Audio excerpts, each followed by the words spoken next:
ST class में आप सभी का स्वागत है। यूपी ट्रिपल एस पीईटी में सामान्य अध्ययन में आज हमारा होगा मॉडल पेपर नंबर चौथा। इससे पहले हमने आपको 3 मॉडल पेपर करा दिया। अगर आपने उसे नहीं देखा तो वीडियो के डिस्क्रिप्शन बॉक्स में प्लेलिस्ट है, आप वहां से जरूर देखिएगा, तभी आप चौथे को देखिए, क्योंकि एक दूसरे से हर मॉडल पेपर लिंक्ड है साथियों। ठीक है, चलिए बढ़ते हैं क्वेश्चन की तरफ और वीडियो के आखिरी में आप हमें कमेंट करके जरूर बताएगा कि कितने क्वेश्चन आपके सही होते हैं। और दोस्तों एक बात याद रखिएगा, जब तक आप अच्छे से रिविजन नहीं करेंगे, मैं कितना भी क्वेश्चन आपसे करवा दूं कोई इसका मतलब नहीं है। जब तक आप इसका जो मैं एक्सप्लेनेशन करता हूं उसे आप अच्छे से मल्टीपल टाइम रिवीजन नहीं करते हैं, कोई मतलब नहीं है। चाहे जितना पढ़ लीजिए, कितना भी एमसीक्यूज कर लीजिए, अगर आप रिवीजन करके नहीं जाएंगे ना तो काम नहीं आना है। ठीक है, तो वीडियो को एक बार अगर आपने देखा तो दोबारा उसको 2x करके देखिए, पर 2-3 बार उसको देखिए ताकि सारी चीजें आपको याद हो जाए। ठीक है, चलिए बढ़ते हैं एक आसान से क्वेश्चन की तरफ। क्वेश्चन कह रहा है कि निम्नलिखित में से किस हड़प्पे स्थल का उत्खनन सबसे पहले किया गया था। अब इस टाइप का क्वेश्चन पिछली बार पीटी में क्वेश्चन आपसे पूछ लिया गया था। तो देखिए यहाँ पे अब आपको याद होना होगा कि किसका कब उत्खनन किया गया था। ठीक है, तो अगर आप देखेंगे तो कालीबंगा, रंगपुर, आलमगीरपुर या सुरकोतड़ा ऐसा दिया हुआ है। ठीक है, तो एक एक को थोड़ा सा देखेंगे तो सुरकोतड़ा को इसका जो उत्खनन किया गया था 1964 में किया गया था। ठीक है, आलमगीरपुर हमारे उत्तर प्रदेश में है, भारत सेवक समाज ने इसकी उत्खनन करी थी 1958 के में। ठीक है, उसके बाद आप देखेंगे रंगपुर, जो कि इसकी उत्खनन की बात अगर हम करेंगे तो 1954 में। और जो कालीबंगा है इसका उत्खनन 19 अमलानंद घोष किए थे 1951 में।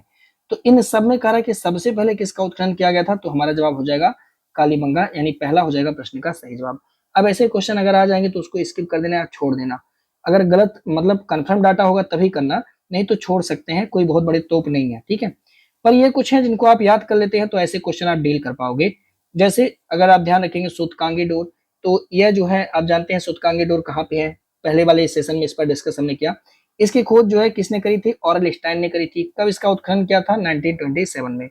इसके बाद आप देखेंगे डाबरकोट, इसकी भी खोज ऑरल स्टाइन ने की थी। कब की थी, 1928 में, यानी 1928 में। इसके बाद आप देखेंगे आमरी, साथियों आमरी की खोज याद रखेंगे, इसकी खोज करता है एम जी मजूमदार साहब, एन जी मजूमदार। कब किया था इन्होंने, 1929 में।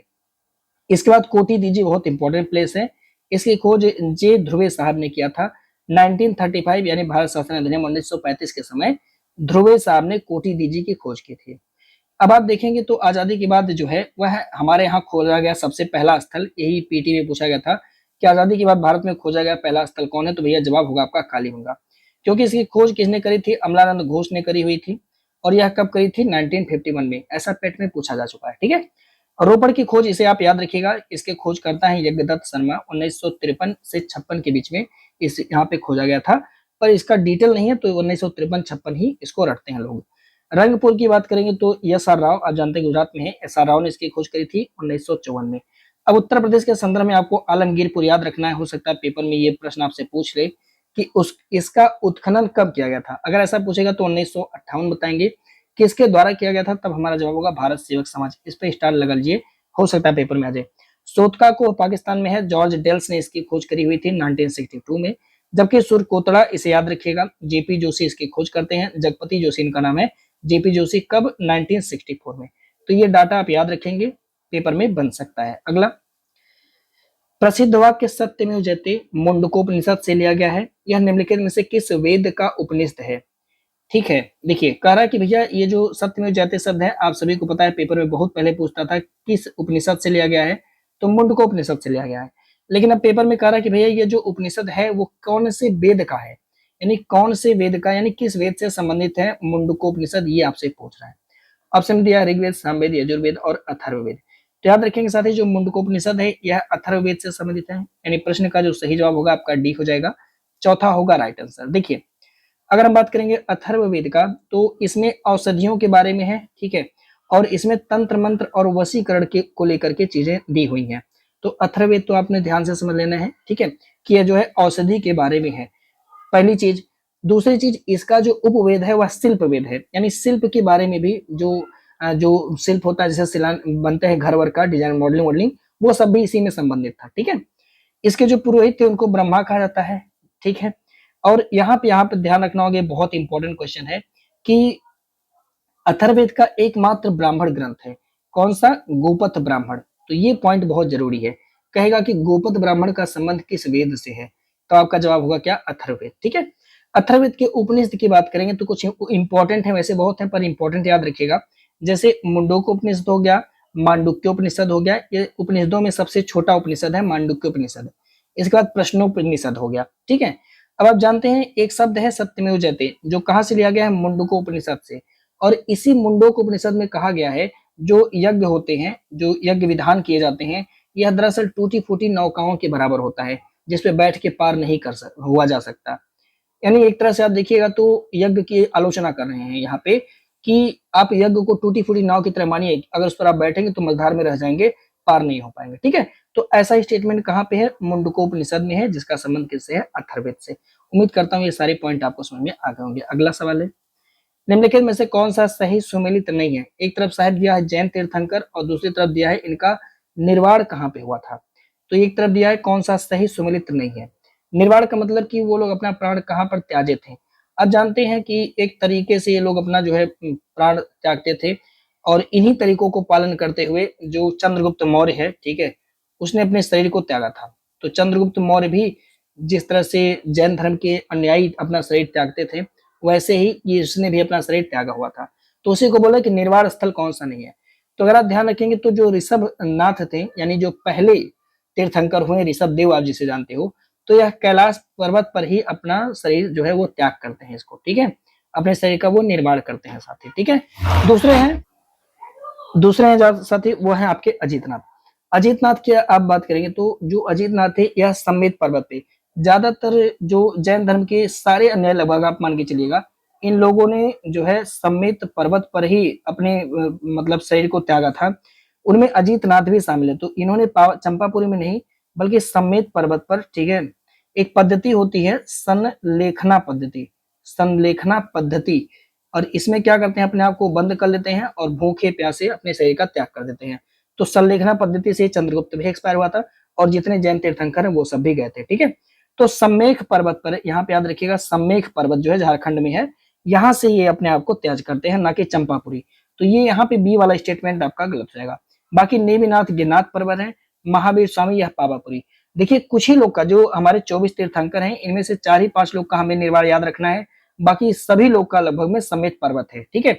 अब देखिए इस प्रश्न का सही जवाब तो आपका बी हो जाएगा, लेकिन याद रखिएगा कि कौन कौन ऐसे लोग हैं जिनका हमें याद रखना चाहिए। तो यही 5 लोग हैं जिनका याद रखिएगा, बाकी सबका सम्मेद पर्वत है, ठीक है। मतलब 21 लोग का सम्मेद पर्वत पे त्याग किए थे, पर ये 5 लोग जो है अलग अलग जगह पर किए हैं, ठीक है। कौन कौन, तो पहले तो ऋषभनाथ, यानी जो पहले तीर्थंकर हैं, जिसे आप ऋषभ देव कहते हो, तो इन्होंने अपना जो है संलेखना पद्धति से त्याग किया, कहाँ पे, कैलाश पर्वत पे, हिमाचल में है, हिमाचल प्रदेश में।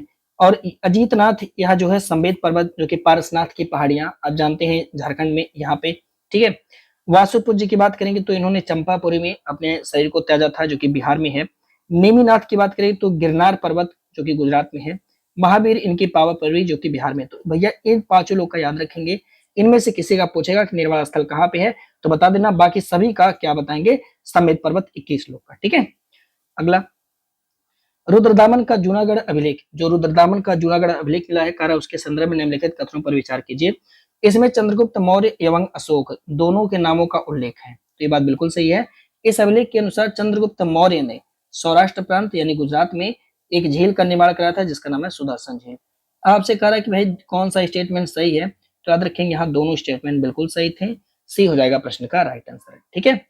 अब देखिए यहाँ पे ध्यान रखना होगा थोड़ा सा, रुद्रदामन का जूनागढ़ इस से 3-4 क्वेश्चन पूछता है, घुमा फिरा के पूछेगा तो जवाब दे देंगे, इसलिए ध्यान से सुनिए। देखिए रुद्रदामन का जूनागढ़, पहली बात तो इसमें चंद्रगुप्त मौर्य का और अशोक इन दोनों का नाम मिलेगा, पहला।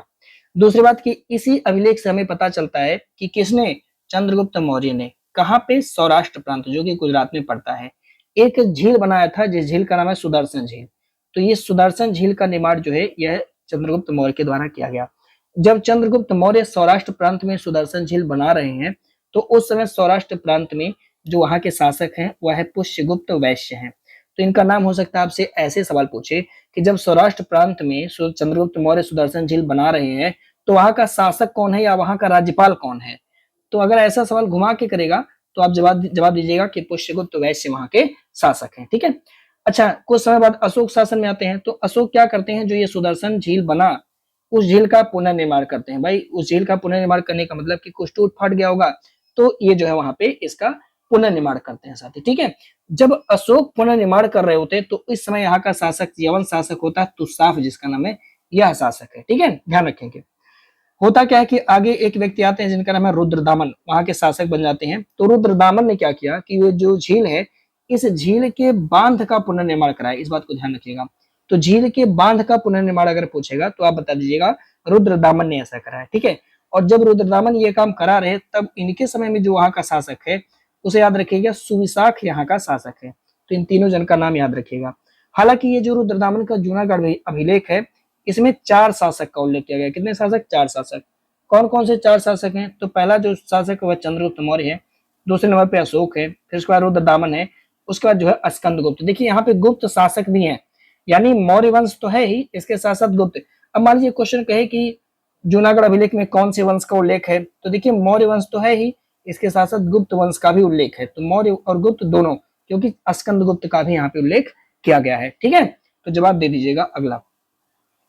दिल्ली सल्तनत के निम्नलिखित राजवंशों को कालक्रम के अनुसार लगाइए। आपके सिलेबस में दिल्ली सल्तनत, मुगल काल भी दिया हुआ है। ठीक है, देखिए अब यहाँ पे समझना होगा, आप जानते हैं साथी जो दिल्ली डेस्टाएं होती हैं, अब इससे पहले की सिलेबस में नहीं लिखा है, इसलिए पहले की बात नहीं बताएंगे, क्योंकि अरबों का सिंध विजय, ठीक है, बाकी ये सब चीज नहीं दिया हुआ है, सीधे दिल्ली सल्तनत लिखा है, इसीलिए सवाल यहीं से आगे बढ़ाते हैं। ठीक है, दिल्ली सल्तनत में आप जानते हैं कि 5 राजवंश हुए जो शासन करते हैं सबसे पहले। ठीक है, तो कुल 5 राजवंश। सबसे पहले अगर आप देखेंगे तो 1206 से लगा करके 1209 तक में, ठीक है, कब तक? 1209 में मामलूक वंश यानी 1290 तक मामलूक वंश यानी गुलाम वंश का शासन रहता है। ठीक है, तो सबसे पहले मामलूक वंश यानी गुलाम वंश का शासन होगा, ये यहाँ पे ध्यान रखना होगा साथी। तो यानी सबसे पहले चौथा आ जाएगा, ये वाला विकल्प तो कभी नहीं होगा। ठीक है, अब सुनिएगा, मामलूक वंश के बाद आप जानते हैं एक नया वंश आता है जिसका नाम है खिलजी वंश। खिलजी वंश जो है वो 1290 से लगा करके, थोड़ा सा याद रखेंगे, 1290 से लगा करके आगे 1320 तक चलता है। तो उसके बाद खिलजी वंश आ जाता है, जो कि ऑप्शन में नहीं दिया हुआ है, कोई बात नहीं है। खिलजियों के बाद आते हैं साथी तुगलक। कौन आते हैं? तुगलक, जो कि 1320 से 1414 तक आते हैं। तो यहाँ पे याद रखेंगे 1320 से 1414 तक। तो तुगलक आते हैं, तो 4 के बाद क्या आ जाएगा विकल्प में? 3 आ जाएगा। तो 4 के बाद 3, ये भी विकल्प गलत हो गया। ठीक है, तुगलक के बाद कौन आता है? तो अब जानते हैं तुगलक के बाद आते हैं सैयद वंश। अब देखिए सैयद लोदी में कंफ्यूजन नहीं होना, सैयद वंश आता है इसके बाद। तो 1414 से लगा करके 1450 तक जो है सैयद वंश आता है। तो यहाँ पे पहला हो जाएगा, तो 431, तो 431 ऑप्शन नंबर सी आपका इस प्रश्न का सही जवाब हो जाएगा। ठीक है, क्लियर है? अब सुनिएगा ध्यान से। अब दिल्ली सल्तनत के जो 5 राजवंश हैं आप इनको याद कर लीजिए। अगर मान लीजिए पूछेगा कि भैया कौन सा राजवंश सबसे ज्यादा समय तक शासन करता है, तब हमारा जवाब क्या होगा? तुगलक वंश, ये तकरीबन 94 वर्ष तक शासन करता है। सबसे कम समय तक कौन शासन करता है, तब हमारा जवाब होगा साहिब खिलजी वंश। ठीक है, और कहेगा इनको क्रम से लगाओ, तो भैया चलो क्रम से लगा देते हैं। अगर ऐसे कहेगा कि शासन के वर्ष के क्रम से, तब पहले तुगलक वंश मार दीजिएगा, क्योंकि ये सबसे ज्यादा समय तक है। इसके बाद आप देखेंगे तो मामलूक वंश, ठीक है, इसके बाद आप देखेंगे लोदी वंश, इसके बाद आप देखेंगे सैयद वंश, और सबसे कम समय जो है वो खिलजी। अगर इस तरह से पूछेगा तो प्लीज इसको भी ध्यान रखना। और अगर ऐसे बढ़ेगा कि नहीं पांचों, हालांकि यही क्वेश्चन आएगा कि पांचों राजवंश को कालक्रम से लगाओ, तो सबसे पहले गुलाम वंश है जिसे आप मामलूक भी बोलते हो, तो पहला।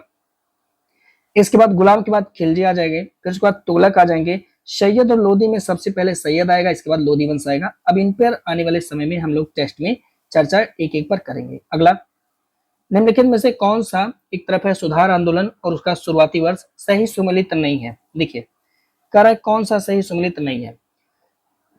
तत्वबोधिनी सभा का गठन 1839 में किया गया। ठीक है, आगे कह रहे हैं कि वेद समाज का गठन 1864 में किया गया। चलो ये बात भी सही है। प्रार्थना समाज का गठन कर रहे हैं कि 1867 में किया गया। ठीक है, अब आर्य समाज की स्थापना 1887 में नहीं किया गया, आर्य समाज की बात करेंगे 1875 में किया गया।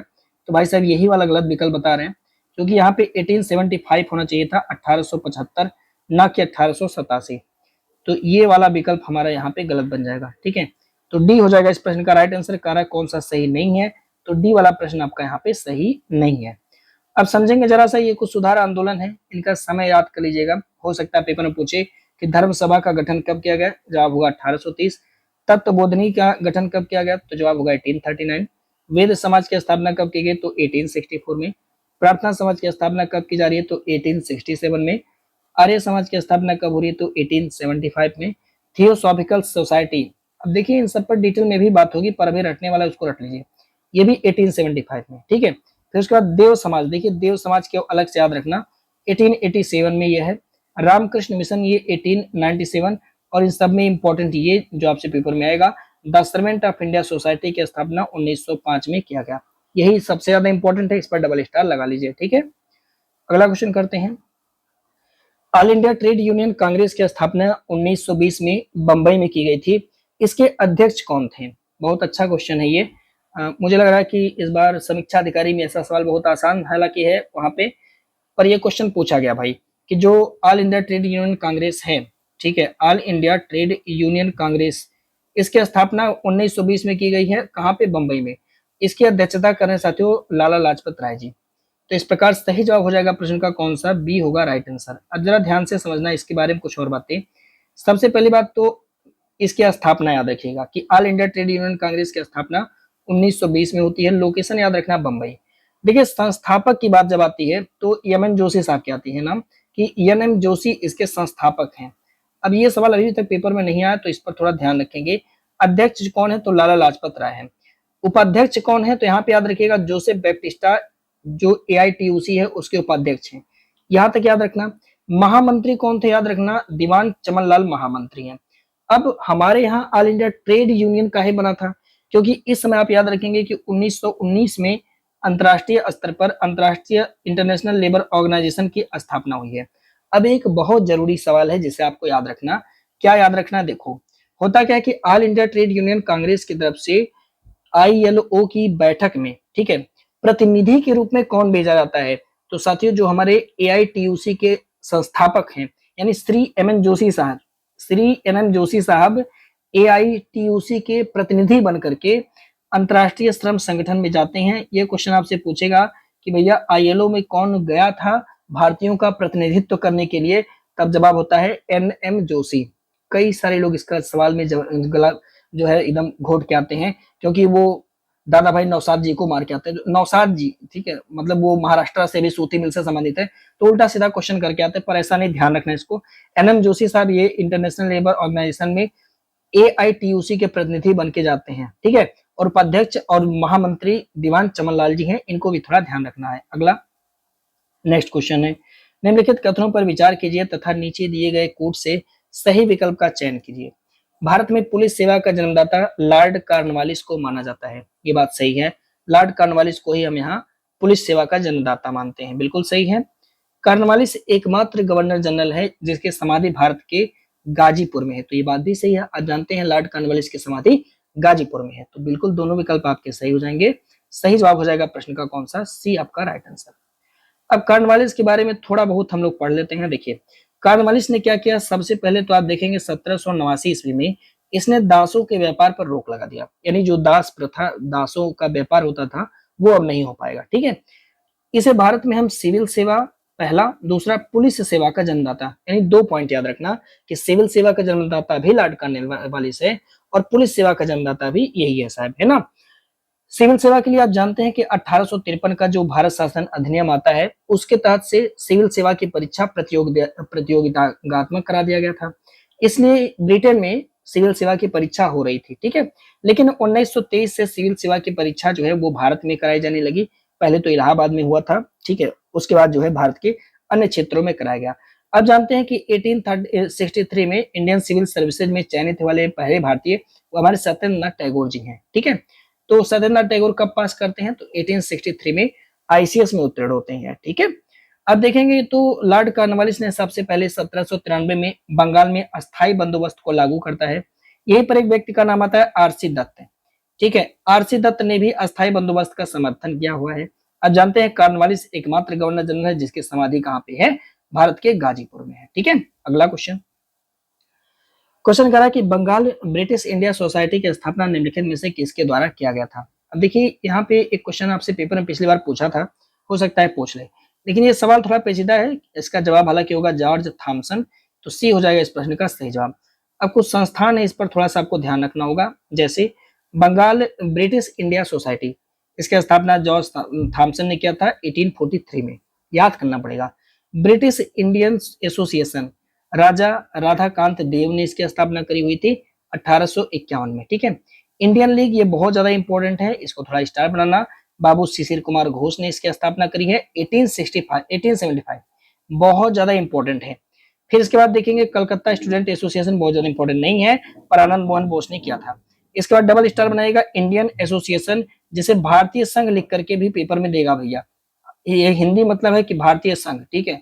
और कहेगा कि इसके संस्थापक कौन है, तो याद रखिएगा एस.एन. बनर्जी यानी सुरेंद्र नाथ बनर्जी और आनंद मोहन बोस साहब, ये दोनों जन का नाम याद रख लीजिएगा। दोनों लोगों ने मिलकर के 26 जुलाई 1876, ये डेट भी याद रखना, इंडियन एसोसिएशन की स्थापना करी हुई है। मैं कहूँ इस पर डबल स्टार और इस पर डबल स्टार आप लगा लीजिए, ठीक है। इन दोनों के संस्थापक पूछेगा, इंडियन लीग तो बाबू शिशिर कुमार घोष, इंडियन एसोसिएशन तो दो लोग का नाम आएगा, सुरेंद्र बनर्जी और आनंद मोहन बोस, दोनों में से एक ही का नाम देगा, घबराना नहीं है। अगला 23 नवंबर 1919 को दिल्ली के अंदर अखिल भारतीय खिलाफत कमेटी का अधिवेशन होता है। इसमें निम्नलिखित में से किसे किसे कमेटी का अध्यक्ष चुना गया? तो देखिए शॉर्टकट में समझ लीजिएगा कि आप जानते हैं यहाँ पे फर्स्ट वर्ल्ड वॉर होता है, और फर्स्ट वर्ल्ड वॉर में कुछ ऐसा होता है कि जो खलीफा हैं, ठीक है, वो खलीफा होते हैं, ठीक है। जापान वगैरह से जब फर्स्ट वर्ल्ड वॉर हो रहा होता है, तो ब्रिटेन ने क्या कर दिया था कि जो खलीफा का पद है ईरान वाले क्षेत्र में, उस पद को वहां से समाप्त करने की बात कर दी थी, जिससे देश के सारे मुसलमान परेशान थे। तो ये दरअसल जो खिलाफत जो आंदोलन था, वो एक सांप्रदायिक आंदोलन था, सॉरी धार्मिक आंदोलन था, जो कि मुस्लिम संप्रदाय से जुड़ा हुआ था। लेकिन अब गांधी जी चाहते थे कि हम लोग भी उसमें मिल जाएंगे तो हिंदू मुसलमान की एकता बनी रहेगी साहिब, है ना। तो इस वजह से हुआ क्या कि इनकी जो बैठक होती है 23 नवंबर 1919 को होती है, दिल्ली में होती है अखिल भारतीय खिलाफत कमेटी का अधिवेशन। और इस अधिवेशन की अध्यक्षता देखिए कौन करते हैं, स्वयं महात्मा गांधी जी करते हैं। तो यही सवाल आपसे पूछ रहा है और ये सवाल काफी इंपॉर्टेंट भी है, ठीक है। सी हो जाएगा इस प्रश्न का सही जवाब, यानी राइट आंसर। अब सुनेंगे दरअसल खिलाफत आंदोलन को लेकर के। तो सबसे पहली बात तो इसकी बैठक हो रही है 13 नवंबर 1919।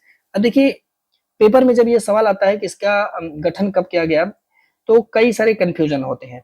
अगर पेपर में 1919 की बात करता है तो हम 1919 पहले ही देते हैं, लेकिन मैक्सिमम पेपर में जो बात करता है वह 31 अगस्त 1920 की बात करता है।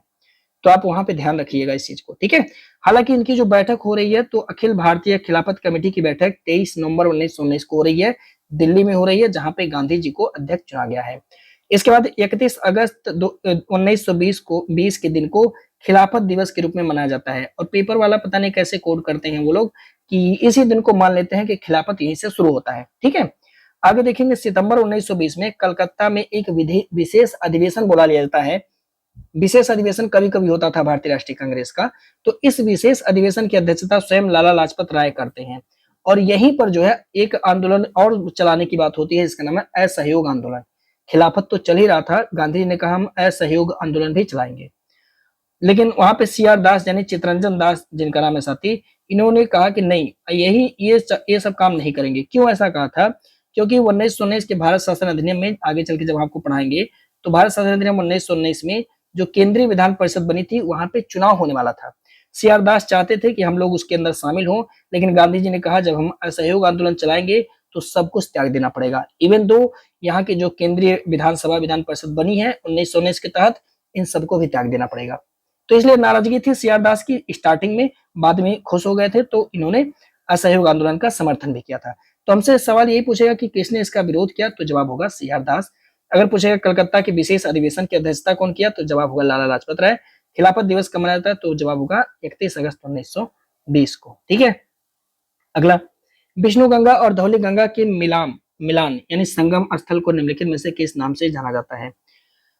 अब देखिए आप जानते हैं गंगा नदी तंत्र है, अगर थोड़ा सा समय लें, थोड़ा सा 1 मिनट का अगर आप समय देंगे, तो यहाँ पे समझने वाली बात होगी गंगा नदी को लेकर के कि इनका उद्गम कैसे होता है और ये कैसे चलती हैं। देखिए बात हम करेंगे उत्तराखंड में एक लोकेशन है जिसका नाम है उत्तरकाशी। मान लीजिए ये क्या है, उत्तरकाशी है।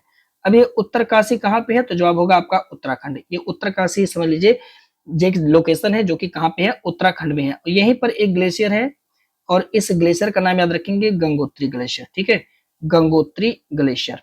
अब इसी गंगोत्री ग्लेशियर से एक नदी निकलती है ऐसे, और इस नदी का नाम है साथी जानवी। क्या नाम है? जानवी नाम है इस नदी का। ठीक है। आगे एक और लोकेशन पड़ेगा यहीं पर उत्तराखंड में ही, इस जगह का नाम पड़ता है गोमुख। क्या बोलते हैं इस लोकेशन को? हम लोग कहते हैं गोमुख। गोमुख से आगे जब ये जानवी निकलती हैं तो इनका नाम बदल जाता है। अब यहाँ से इनका नाम यानी गोमुख से इनका नाम जो बनेगा वो हो जाएगा साथी भागीरथी। उम्मीद करता हूँ यहाँ तक समझ में आ गया होगा। भागीरथी इनका नाम है। उत्तराखंड से ही एक और नदी निकलती है साथी, ऐसे उत्तराखंड से ही आकर के इनमें मिल जाती है भागीरथी में। और इस नदी को थोड़ा सा याद रखेंगे, इस नदी का नाम है भीलांगना। क्या नाम है? भीलांगना। तो इसका यहीं तक रोल प्ले है। भीलांगना नदी भागीरथी में आकर के मिल जाती है। अब ये दोनों लोग जहां पे मिलते हैं वहीं पर आपका टिहरी बांध बना हुआ है, यहाँ पे ये लोग मिल जाते हैं। और इस मिलान बिंदु को आप याद रखिएगा, ये दोनों लोग जहां मिलते हैं इस लोकेशन को हम बोलते हैं गोविंद प्रयाग। क्या बोलते हैं? गोविंद प्रयाग। तो मेरे भाई इस पॉइंट को आप लोग ध्यान रखेंगे, तो गोविंद प्रयाग इसको बोलते हैं। और यहीं पर आप जानते हैं एक बांध बना हुआ है उत्तराखंड में जिसका नाम है साथी टिहरी बांध। टिहरी बांध यहाँ पर बना हुआ है। ठीक है, क्लियर ये बात? अब सुनिएगा, अब यहाँ से ये जो नदी है आगे बढ़ती है और इस नदी का जो नाम है, मतलब यहाँ से जब ये नदी आगे बढ़ती है साथी, तो इनका अभी भी नाम वही रहने वाला है, नाम में कोई परिवर्तन यहाँ पे नहीं हो रहा है साथी। ठीक है, अब सुनिएगा, अब आगे हम लेकर चलेंगे इन्हीं इन्हीं रिवर का जिनका नाम है भागीरथी। अब सुनिए क्या होता है कि फिर से हम यहीं से आगे बढ़ते हैं, यानी गोविंद प्रयाग से आगे बढ़ते हैं तो भागीरथी नदी जो है वो आगे ऐसे चलने लगती है। ठीक है, लेकिन बवाल कहाँ पड़ जाता है, थोड़ा सा ध्यान रखेंगे। होता क्या है, उत्तराखंड में ही दो और ग्लेशियर हैं। कौन कौन सा ग्लेशियर है? यहाँ पे एक ग्लेशियर पड़ता है, इसका नाम है सतोपंथ। ध्यान रखेंगे, ये उत्तराखंड में ही एक ग्लेशियर पड़ता है जिसका नाम है सतोपंथ नाम का ग्लेशियर। ठीक है, एक ग्लेशियर और पड़ता है यहाँ पे, इसको भी याद रखेंगे। इस ग्लेशियर का नाम है मिलाम। क्या नाम है? मिलाम नाम का ग्लेशियर है। अब होता क्या है, ध्यान से समझना, यहाँ मिलाम नाम से एक रिवर निकलती है, एक नदी आगे बढ़ती है जिसका नाम है विष्णु गंगा, सॉरी धौली गंगा। क्या नाम है साथी? धौली गंगा रिवर। ठीक है, ध्यान दीजिएगा, इनका नाम क्या है? धौली गंगा। और सतुपंथ ग्लेशियर से एक और नदी निकलती है जिसका नाम है विष्णु गंगा। बस यही सारा बवाल पड़ता है। इनका नाम क्या है? विष्णु गंगा। ठीक है, विष्णु गंगा। अब ये दोनों नदियां जहां पे मिल जाती है तो जाहिर सी बात है यहाँ पे इसका संगम बनेगा। और इस संगम को जहाँ पे धौली गंगा विष्णु गंगा के साथ में जो है वो मिलान कर रही है, इसको हम लोग बोलते हैं साथी विष्णु प्रयाग। क्या बोलते हैं? विष्णु प्रयाग बोलते हैं। ठीक है, तो इस वाले लोकेशन को ही हम लोग क्या बोलते हैं? विष्णु प्रयाग बोलते हैं, विष्णु प्रयाग। तो इस पॉइंट को थोड़ा सा आप लोग याद रखेंगे, एग्जाम में काम आएगा। जवाब हो जाएगा हमारा बी, राइट आंसर। अब सुनिएगा, यहाँ से क्या होता है कहानी, यहाँ से ये जो नदी है साथी, ठीक है, ये नदी अलकनंदा के नाम से आगे बढ़ जाएगी। अब इसका नाम बदल जाएगा। अब जब मिलने के बाद यानी विष्णु प्रयाग के बाद ये दोनों नदियों का संयुक्त धारा ये अलकनंदा के नाम से अब आगे भागीरथी में मिल जाएगी। अब सुनिए, अलकनंदा अब इसका नाम हो जाता है, यानी ये जो पूरी नदी आती है दोनों से मिल करके इसका नाम है अलकनंदा। और ये अलकनंदा अब यहाँ से जो ये नदी आ रही है भागीरथी, यहाँ पे मिल जाती है। तो जहां पे मिलेगी वहां पर भी संगम बनाएगा, यानी यहाँ पे संगम बनाएगा। तो याद रखिएगा, जब अलकनंदा भागीरथी के साथ में मिलती है, ठीक है, यानी अलकनंदा भागीरथी से मिलेगी, तो जहां पे ये लोग मिलते हैं उस जगह का नाम उत्तराखंड में ही है देवप्रयाग। क्या नाम है? देवप्रयाग। तो अब आपको याद हो गया होगा देवप्रयाग क्या है, अलकनंदा मिलेगी और यहाँ पे कौन सी रिवर मिलेगी? भागीरथी मिलेगी। तब हमारा जवाब क्या हो जाएगा? देवप्रयाग। अब आप कहेंगे यहाँ पे दो तीन प्रयाग और लिखा है, ये कैसे कैसे है? तो देखिए, और भी कुछ प्रयाग हैं जिसे आपको समझने की जरूरत है, तो ऐसे रट लीजिएगा। कुछ रिवर और है जो मिलती है अलकनंदा में। कौन कौन सी नदी मिलती है, इसको थोड़ा सा ऐसे ही शॉर्टकट में देखने की कोशिश करते हैं। ठीक है, एक नदी मिलती है जिसका नाम है नंद की नदी, कहीं से बना दीजिएगा, नंद की नदी मिल जाती है अलकनंदा में।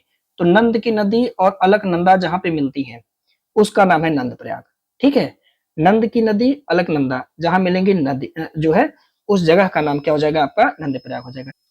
अब यहाँ पे थोड़ा सा ध्यान रखेंगे कि कर्ण प्रयाग कैसे बनता है। तो एक और नदी मिलती है अलकनंदा में जाकर के जिसका नाम है पिंडार नदी। तो पिंडार नदी अलकनंदा से जहां पे मिलती है इस लोकेशन का नाम है कर्ण प्रयाग। ठीक है, एक और नदी मिल जाती है अलकनंदा में जिसका नाम है मंदाकिनी नदी। जब मंदाकिनी नदी मिल जाती है तो इस मंदाकिनी नदी और अलकनंदा, तो इनका संगम जो होता है वो होता है रुद्रप्रयाग। डिटेल में हमने यहाँ पे लिखा है, इसका स्क्रीनशॉट कर लेंगे तो पढ़ने में आसानी होगा। ठीक है, संगम की बात करेंगे तो एक दो तरह से ऐसे देख लेंगे तो काम बन जाएगा। ठीक है, तो ये हो गया आपका गोविंद प्रयाग, विष्णु प्रयाग, नंद प्रयाग, कर्ण प्रयाग और रुद्रप्रयाग और देवप्रयाग। इनमें से जो है मिलान करने के लिए आएगा, मतलब कि कौन सा है, तो आपको जो है वहां पे मैच करना होगा। आगे की हम बात करेंगे, निम्नलिखित में से किस प्रकार की मृदा को हम स्वतः जुताई वाली मृदा के नाम से जानते हैं? अब ये क्वेश्चन मृदा सेशन से है जो कि काफी इंपॉर्टेंट है। तो देखिए, जो काली मृदा होती है ना, इसे हम स्वतः जुताई वाली मृदा के नाम से जानते हैं, यानी सही जवाब होगा प्रश्न का कौन सा? सी होगा यहाँ पे राइट आंसर। अब काली मृदा के बारे में कुछ समझ लीजिएगा। सबसे पहले तो काली मृदा जो होती है वो दक्कन के पठार के अधिकतर भाग पर पाई जाती है। ऐसा क्यों होता है? क्योंकि जो हमारा दक्कन का पठार है वह ज्वालामुखी के लावा से मिलकर के बना हुआ है। तो ज्वालामुखी के लावा से मिलकर के जो है वो बना हुआ दक्कन का पठार, ठीक है, एक ज्वालामुखी पठार है। इस वजह से वहां पे जो मृदा पाई जाती है वो हमारी है काली मृदा। दक्कन के पठार में आप जानते हैं कि महाराष्ट्र के कुछ भाग हैं, गुजरात, आंध्र प्रदेश और तमिलनाडु के कुछ भाग शामिल होते हैं, ठीक है। अब सुनिएगा, जो ये मृदाएं होती हैं, इन मृदाओं को हम दो तरह से और जानते हैं, दो नाम इनका है। एक तो इन मृदाओं को हम रेगुर कहते हैं, जो पेपर में बार बार पूछता है। दूसरा इसे हम कपास वाली काली मृदा कहते हैं, क्योंकि जो यह मृदा है वह कपास की फसल के लिए काफी महत्वपूर्ण होता है। किसकी फसल? तो कपास की फसल के लिए इंपॉर्टेंट होता है, ठीक है। अब जो ये काली मृदाएं होती हैं, ये मृदाएं गीली होने पर कैसे हो जाती है? फूल जाती हैं। जब ये चिपचिपी और चिपचिपी हो जाती हैं, जब ये गीली होती हैं तो फूल जाएंगे और चिपचिपी हो जाएंगी। सूखने पर ये मृदाएं कैसी हो जाती है? सिकुड़ जाती हैं। इसी कारण से हम इस मृदा को स्वतः जुताई वाली मृदा के रूप में जानते हैं जाते हैं, ठीक है। अब एक विशेषता इसकी और होती है। कौन सी विशेषता? ये जो काली मृदा होती है लंबी अवधि तक नमी को इसके अंदर बनाए रखने का प्रॉपर्टी होता है, यानी अपने अंदर नमी को ये धारण कर लेती है, इसलिए नमी धारण करने वाली मृदा भी इसको हम लोग कहते हैं। तो याद रखेंगे, अगर ऑप्शन में देगा कौन सी मृदा है जो सबसे ज्यादा नमी धारण करती है, तो हमारा जवाब होता है काली मृदा। ये डायरेक्ट क्वेश्चन पेपर में कई बार पूछा जा चुका है कि सर्वाधिक नमी धारण करने वाली मृदा कौन सी है, तो जवाब होगा हमारा काली मृदा, ठीक है। अब देखेंगे, इनमें अगर हम बात करेंगे तो चूना, लोहा और मैग्नीशियम तथा एल्यूमिना के तत्व जो है वो ज्यादा पाए जाते हैं। कम क्या पाया जाता है? अब देखिए, इसमें कुछ मात्रा में पोटास भी पाए जाते हैं, लेकिन इसमें फास्फोरस, नाइट्रोजन और जैविक पदार्थ यानी ह्यूमस, जो जैविक पदार्थ होता है ह्यूमस, इनकी मात्रा जो है साथी कम होती है। तो यहाँ पे याद रखिएगा, काली मृदा में जैविक मात्रा जो है वो कम पाया जाता है। क्लियर? ये काली मृदा से जितने क्वेश्चन बन सकते थे हमने डिटेल में चर्चा कर लिया। अगला, निम्नलिखित में से कौन सा खाद्यान्न रबी की फसल के अंतर्गत नहीं आता? गेहूं, राई, मूली या फिर सोयाबीन? तो यहाँ पे ध्यान रखेंगे, जो सोयाबीन की फसल है यह फसल हमारी खरीफ की फसल होती है, यह रबी का फसल नहीं है। तो प्रश्न का जवाब होगा आपका कौन सा? D right answer. अब देखेंगे, रबी की फसल की बात करेंगे। जो हमारे यहाँ फसल के प्रकार हैं तो तीन प्रकार के हैं, रबी, खरीफ और जायद की फसल। रबी की फसल आप जानते हैं भारत के अंतर्गत देश में सबसे विस्तृत भाग में बोई जाती है। उत्तर और उत्तर पश्चिम राज्य, जैसे हमारे यहाँ पंजाब हो गया, हरियाणा, उत्तर प्रदेश, हिमाचल प्रदेश, जम्मू और कश्मीर, उत्तराखंड, ये सब गेहूं और अन्य फसलों के उत्पादन में महत्वपूर्ण होते हैं। जानते हैं, शीत ऋतु में हमने पहले भी आपको समझाया कि जो हमारी शीतोष्ण पश्चिमी विक्षोभ होती है, ठीक है, यहाँ से जो शीतोष्ण पश्चिमी विक्षोभ होती है वह भूमध्य सागर से नमी उठा करके हमारे यहाँ बरसात कराती है, ठीक है। तो शीतोष्ण पश्चिमी विक्षोभ से जो हमारे यहाँ ठंडी के समय बारिश होता है दिसंबर और दिसंबर के महीने में, वो हमारी गेहूं की फसल के लिए इंपॉर्टेंट होता है। तो ये सवाल भी पेपर में पूछ सकता है कि शीतोष्ण पश्चिमी विक्षोभ किस फसल के लिए लाभदायक होता है, या आपसे पूछ सकता है कि उत्तर भारत में ठंडी के समय में किस प्रकार के पवन से या किस प्रकार के जो है पवन ही मैक्सिमम पूछता है कि किस प्रकार के पवन से सबसे ज्यादा लाभ मिलता है। तो हमारा जवाब होता है शीतोष्ण पश्चिमी विक्षोभ, ठीक है, ध्यान रखना होगा। अब देखिए, कौन कौन सी फसल रबी की फसल में आते हैं। तो सबसे पहले तो गेहूं, तो आप जानते हैं, जौ, चना, ठीक है, मटर, सरसों, राई, मसूर, ठीक है, आलू भी आता है, मूली भी आता है और गाजर भी आता है। इसी तरफ से आप देखें खरीफ की फसल, तो खरीफ के अंतर्गत कौन कौन सी फसलें शामिल होती हैं। तो आप जानते हैं कि जो चावल होता है ये भी आ जाता है, इसके साथ साथ ज्वार आता है, बाजरा आता है, रागी आता है, मक्का, जूट, मूंगफली, कपास, ठीक है, पटसन, तंबाकू, मूंग, उड़द, लोबिया, तूर यानी जिसे आप अरहर बोलते हो, सोयाबीन भी इसमें आ जाता है और भिंडी भी आता है। तो ये दोनों को थोड़ा ध्यान रखना, पेपर में जो है इंपॉर्टेंट रोल प्ले करेंगे। इसके साथ साथ आप देखेंगे जायद की फसल, तो यहाँ पे सब्जियां, तरबूज, खरबूज, ककड़ी, खीरा, ये सब जो है वो जायद की फसल के पार्ट है, ठीक है। इनमें से एक पूछेगा तो इस तरह से आप नोट में बना के अच्छे से रट लेना। अगला, निम्नलिखित में से कौन सा सही सुमेलित नहीं है। एक तरफ दिया हुआ है राज्य और दूसरा दिया है लौह अयस्क क्षेत्र, यानी वहां से लोहा के अयस्क पाए जाते हैं। अब देखिए, कह रहा कि उड़ीसा में क्या क्वेंझर है। तो अगर आपने अच्छे से पढ़ा होगा तो आप जानते हैं क्योंझर यह उड़ीसा का लौह अयस्क क्षेत्र है, बिल्कुल सही है। झारखंड में आप देखेंगे नोआमुंडी, ये भी सही है। छत्तीसगढ़ में बैलाडीला की खान है, लौह अयस्क के लिए प्रसिद्ध है, ये भी सही है।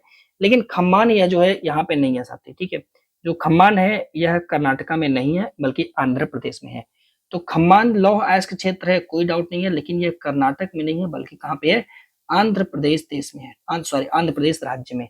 तो इस प्रकार से सही जवाब कौन सा प्रश्न का हो जाएगा? डी आपका राइट आंसर है, ठीक है। अब देखिए, भारत के कुछ लौह उत्पादक क्षेत्र हैं जिसे आपको याद रखना होगा, जैसे उड़ीसा में आप गुरु महिसानी देख लीजिएगा, फिर उसके बाद आप क्योंझर देख लीजिएगा, बादाम की पहाड़ी, फिर सुंदरगढ़ जिला जो कि उड़ीसा का है, फेमस है। झारखंड में देखिएगा तो किरीबुरु और बुधुबुरु और कोटामारीबुरु, पालामी जिला और नोआमुंडी, ये झारखंड के कुछ क्षेत्र हैं। ठीक है। छत्तीसगढ़ में आप देखेंगे बस्तर जिला, बैलाडीला का क्षेत्र, तो बैलाडीला का खान लोहा इसके लिए प्रसिद्धि है। साथ में डल्ली राजहरा, ये भी काफी इंपॉर्टेंट है, पेपर में आता है, लोकेशन याद रखेंगे। पूर्वी महाराष्ट्र में चंद्रपुर जिला बहुत ज्यादा इंपॉर्टेंट है। कर्नाटक में देखेंगे तो बेल्लारी हासपेट, सुंदर की पहाड़ियां, चिकमंगलूर जिला, बाबा बुदन की पहाड़ियां, ये याद रखिएगा। और कुद्रेमुख, बाबा बुदन की पहाड़ियां काहे के लिए प्रसिद्ध है, तो लौह अयस्क के लिए प्रसिद्ध है, यानी लोहे से संबंधित उद्योग यही सब लगाया जाएगा। ठीक है। आंध्र प्रदेश में आप देखेंगे तो खम्बान क्षेत्र है, अनंतपुर है, कृष्णा है, कुड़प्पा है, नेल्लोर जिला है। तो ये सारे जो लोकेशन है यह भारत में प्रमुख लौह उत्पादक क्षेत्र हैं, इनको थोड़ा सा ध्यान रखेंगे। अगला, निम्नलिखित में से कौन सी घटना पहले हुई थी? भारत में पहले सूती कपड़ा का मिल लगा था, या देश के प्रथम जूट मिल की स्थापना हुई थी, या भारत में प्रथम बार स्टील का उत्पादन हुआ था, या भारतीयों ने सबसे पहले चीनी मिल को लगाया था? इनमें से क्या क्या हुआ था? तो चलिए एक एक को देखते हैं कि भारत में सबसे पहले सूती कपड़ा का मिल कब लगा। तो साथी ये लगा था 1854 में, 1854 में लगा था। ठीक है। उसके बाद आप देखेंगे देश का प्रथम जूट मिल कब बना था, तो इसी के एक साल बाद लगा था, यानी 1855 में लगा था। जूट मिल की स्थापना की जाती है। प्रथम बार हमारे यहाँ स्टील का उत्पादन कुल्टी झरिया बर्नपुर में पश्चिम बंगाल में किया जाता है, तो 1870 में किया जाता है, तो 1870 में ये काम होता है। चीनी मिल आप जानते हैं हमारे उत्तर प्रदेश के देवरिया में किया जाता है, इसकी स्थापना 1903 यानी 1903 में। तो सबसे पहले कौन सा हुआ, तो सबसे पहले यही वाला हो जाएगा। भारत में पहली सूती कपड़ा का मिल लगा था 1854 के अंदर, और वो भी कहाँ पे, बॉम्बे में लगा था। द बॉम्बे स्पिनर मिल इसका नाम था साथी, है ना। अब सुनिएगा, ये थोड़ा सा याद रखिएगा कि भारत में प्रथम, हो सकता है घुमा फिरा के पूछे। तो भारत में पहली सूती कपड़े का मिल आजादी से पहले 1854 में लग रहा है, कहाँ पे, बॉम्बे में, जिसका नाम है द बॉम्बे स्पिनर मिल। इसके बाद देश के प्रथम जूट मिल की स्थापना 1855 में हो रही है, कहाँ पे, पश्चिम बंगाल में हो रहा है, रिसड़ा के अंदर। ठीक है। भारत के में प्रथम बार स्टील का प्रोडक्शन कब किया जा रहा है, 1870 में, कहाँ पे, कुल्टी, जो कि झरिया में पड़ता है। उसके बाद बर्नपुर, ये पश्चिम बंगाल में पड़ता है। ठीक है।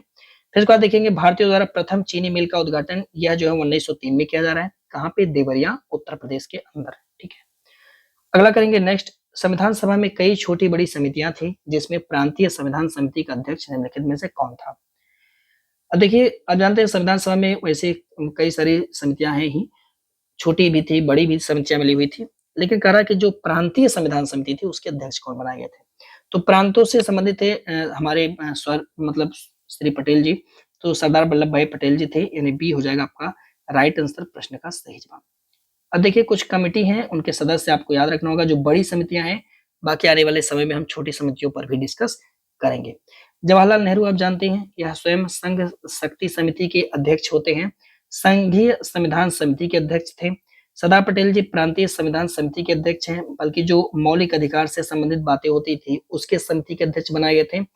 यहाँ पे याद रखिएगा कि अल्पसंख्यक और जनजातीय तथा बहिष्कृत क्षेत्रों के लिए जो सलाहकार समिति बनी थी उसके अध्यक्ष भी हमारे पटेल जी हैं। ठीक है। अम्बेडकर, श्री अम्बेडकर साहब यह जो है प्रारूप समिति के अध्यक्ष हैं। जेबी कृपलानी साहब यह मौलिक अधिकार की उप समिति है, उसके जो है अध्यक्ष हैं साहब। एस.सी. मुखर्जी साहब ये अल्पसंख्यक उप समिति के जो है अध्यक्ष हैं। श्री राजेंद्र प्रसाद यह प्रक्रिया नियम समिति और संचालन समिति के अध्यक्ष हैं। इसके साथ साथ झंडा समिति के भी अध्यक्ष हैं। झंडा समिति के भी अध्यक्ष श्री राजेंद्र प्रसाद जी हैं। ठीक है। आगे बात करेंगे नेक्स्ट, भारतीय संविधान के निम्नलिखित में से किस अनुसूची में अनुसूचित और जनजातीय क्षेत्रों के प्रशासन के बारे में दिया हुआ है?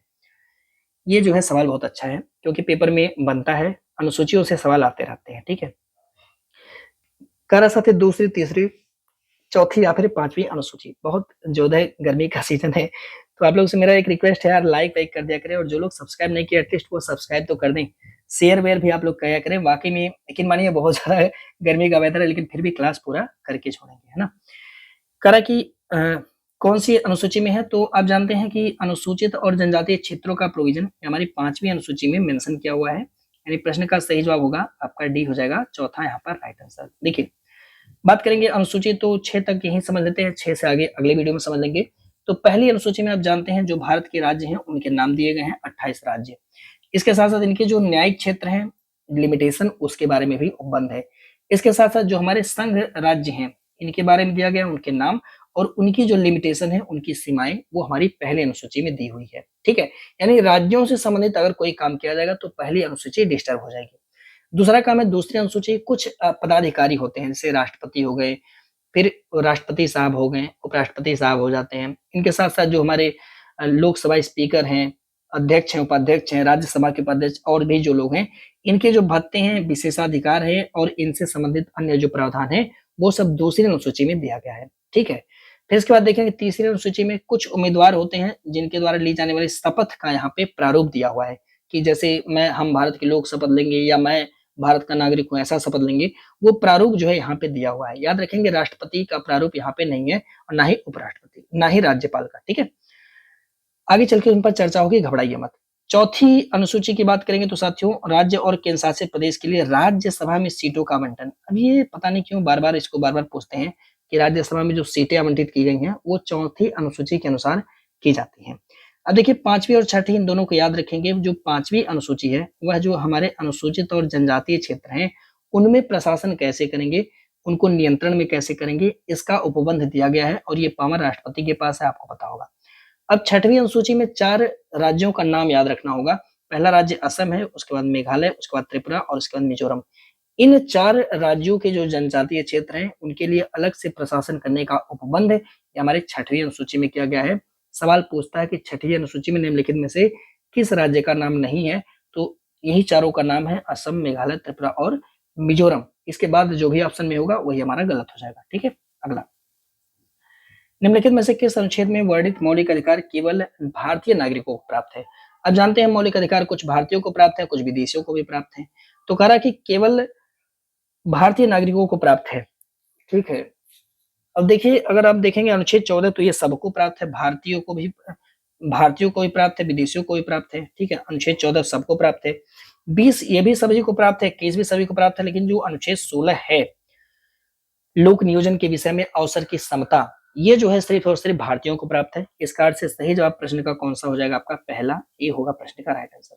अब देखिए यही केवल याद रख लीजिएगा कि कुछ अनुच्छेद हैं जो केवल भारतीयों को प्राप्त है, इतना आपको याद रखना चाहिए। जैसे जो अनुच्छेद 15 है, अब जानते हैं अनुच्छेद 15 कहता है कि केवल धर्म, मूल वंश, जाति, लिंग, जन्मस्थान के आधार पर विभेद का प्रतिषेध करेंगे। ये अनुच्छेद 16 ये केवल भारतीयों को प्राप्त है, जिसमें लिखा है लोक नियोजन के विषय में अवसर की समता होगी। अनुच्छेद 19 है, अब देखिएगा वाक्य एवं अभिव्यक्ति की स्वतंत्रता, जिसमें दिया हुआ है कि विचार, अभिव्यक्ति, शांतिपूर्ण सम्मेलन, निर्बाध विचरण, निवास, संघ बनाने की स्वतंत्रता, ये केवल भारतीयों को प्राप्त है ना? अनुच्छेद 29 आप देखेंगे जो अल्पसंख्यक है, इनको शिक्षा और संस्कृति संबंधित अधिकार दी गई है। अनुच्छेद 30 ये भी केवल भारतीयों को प्राप्त है। अनुच्छेद 30 भी अल्पसंख्यकों को अपने धर्म के प्रसार हेतु शिक्षण संस्थाओं की स्थापना का अधिकार। तो याद रखेंगे अनुच्छेद 15, 16, 19, 29 और 30 ये जो है केवल भारतीय नागरिकों को प्राप्त है, विदेशियों को प्राप्त नहीं है। अगला, राज्य के नीति निर्देशक सिद्धांत का उद्देश्य क्या है? न्याय में उच्च आदर्श, स्वतंत्रता, समानता को बनाए रखना, बिल्कुल सही है। लोक कल्याणकारी राज्य की स्थापना करना, ये बात भी सही है। आर्थिक और सामाजिक लोकतंत्र को लागू करना, ये भी सही है। तो उपयुक्त सभी सही है। विकल्प का जवाब होगा आपका कौन सा? डी हो जाएगा राइट आंसर। आप लोग जानते हैं राज्य के नीति निर्देशक तत्व भारतीय संविधान के भाग 4 में अनुच्छेद 36 से 51 तक में है और यह प्रावधान हमने आयरलैंड के संविधान से लिया गया है। ग्रैंडमैन ऑस्टिन साहब कहते हैं कि जो भारतीय संविधान का मौलिक अधिकार है और नीति निर्देशक तत्व है, ये दोनों लोग संविधान की मूल आत्मा है। तो नीति निर्देशक तत्व और मूल अधिकार को किसने संविधान की मूल आत्मा कहा है? अगर ऐसा सवाल आएगा तो जवाब हुआ ग्रैंडमैन ऑस्टिन साहब ने। ठीक है?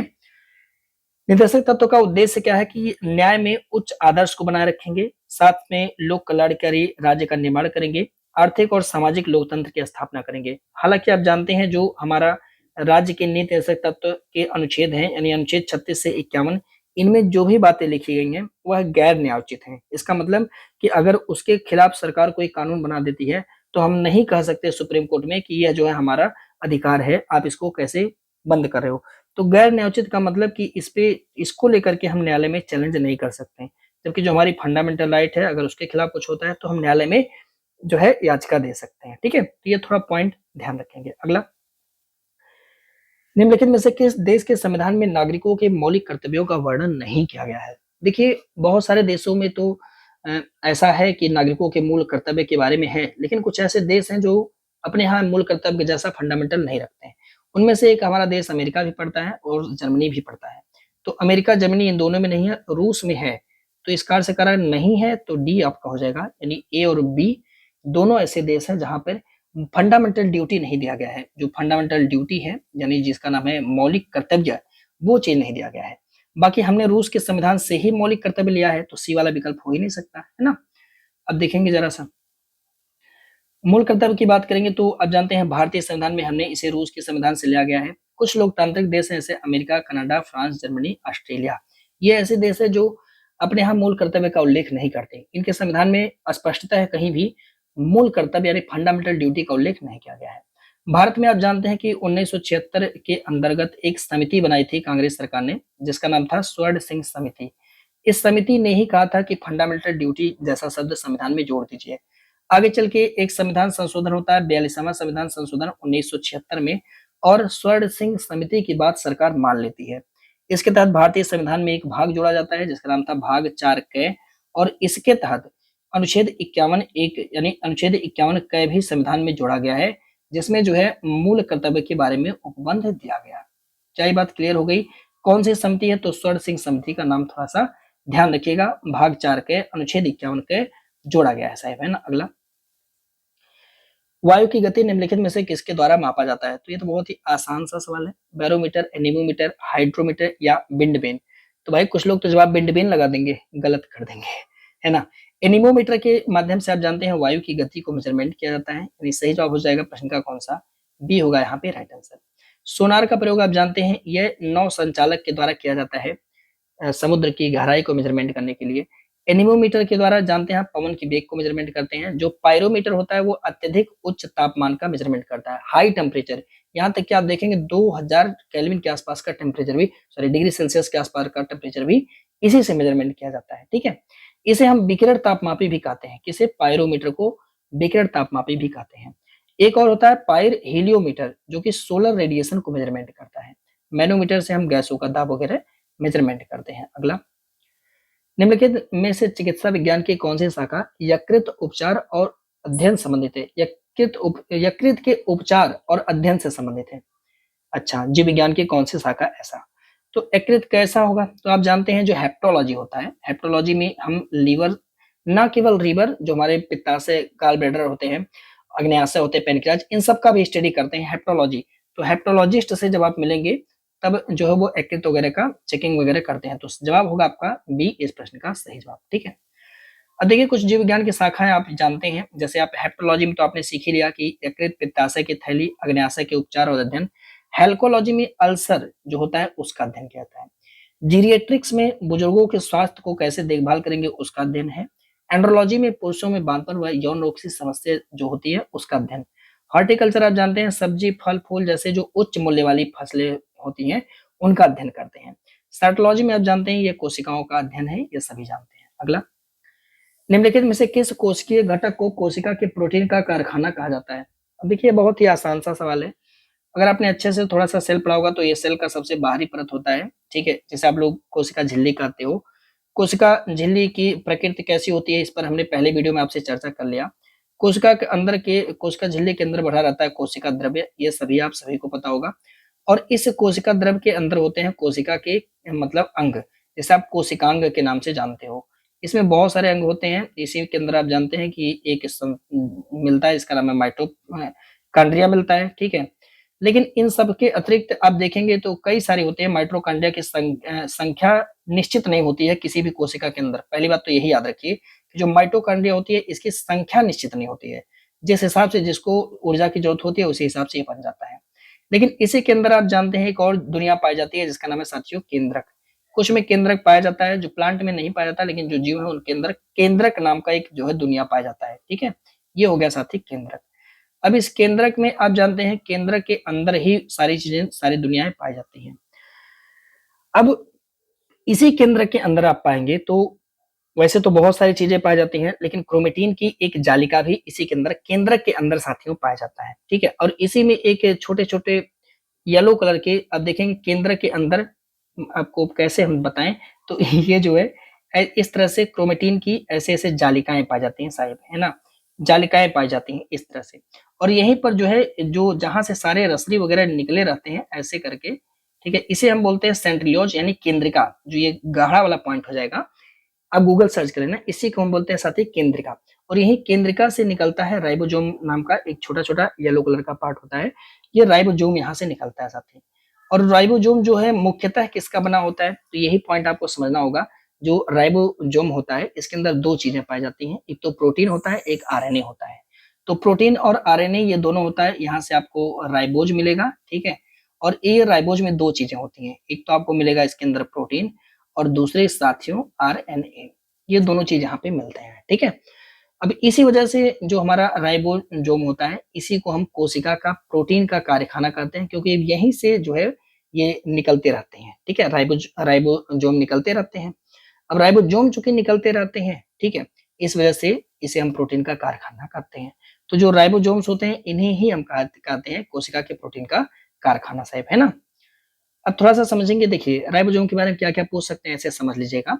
बहुत ज्यादा डिटेल में नहीं चलना, क्योंकि हम लोग को बहुत ज्यादा डिटेल में साइंस नहीं पढ़ना यहाँ पे। कोशिका के प्रोटीन का कारखाना कहेंगे, ये जो है दो चीजों से मिलकर बनेगा, आरएनए और प्रोटीन के साथ मिलकर के बनता है साथियों, ठीक है।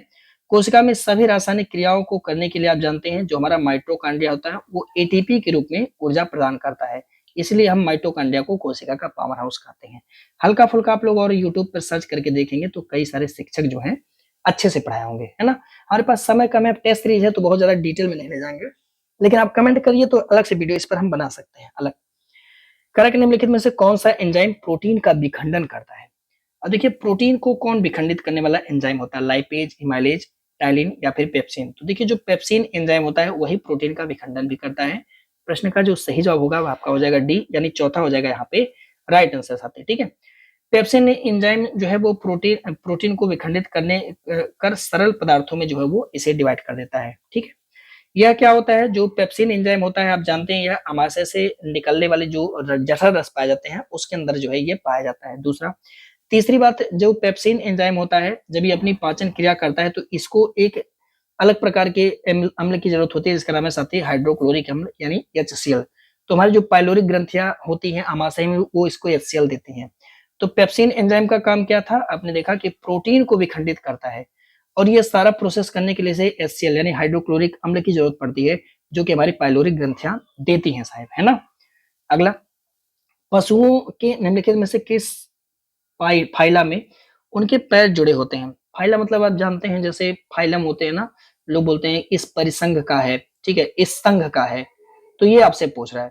तो देखिए जो हाँ यहाँ पे पैर जुड़े होते हैं जो संघ आर्थ्रोपोडा के जो जीव होते हैं, ठीक है, उनके जो है साथ ही पैर जुड़े हुए आप पाएंगे। तो संघ आर्थ्रोपोडा के जो जीव होते हैं उनके पैर जो है वो जुड़े होते हैं, ठीक है।